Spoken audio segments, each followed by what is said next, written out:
తెలంగాణ హాస్టళ్లలో విద్యార్థులకు food poison అవుతుండటంతో Rangareddy జిల్లా షాద్నగర్ ముఖ్య కూడలిలో ఏబీవీపీ నేతలు విద్యార్థులతో ధర్నా చేశారు.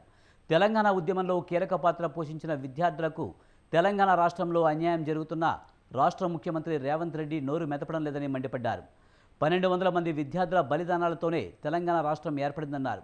కానీ ప్రస్తుతం రాష్ట్రంలోని వసతి గృహాల్లో దారుణమైన పరిస్థితి ఏర్పడిందన్నారు. విద్యా వ్యవస్థను నిర్లక్ష్యం చేస్తే కేసీఆర్కు పట్టిన గతే రేవంత్కు కూడా పడుతుందని ఏబీవీపీ నేతలు హెచ్చరించారు.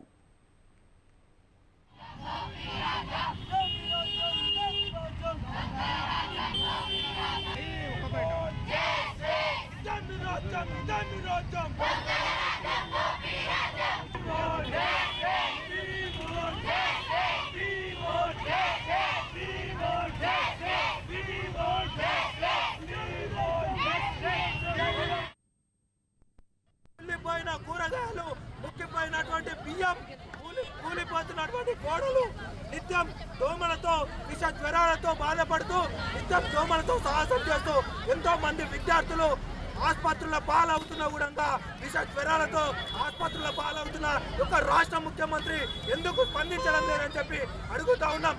ఈరోజు రాష్ట్రంలో ఈ యొక్క కాంగ్రెస్ పాలన ప్రభుత్వం అధికారంలోకి వచ్చిన తర్వాత 51 మంది విద్యార్థులు చనిపోతే ఈ యొక్క రాష్ట్ర ముఖ్యమంత్రి ఎందుకు స్పందించడం లేదు?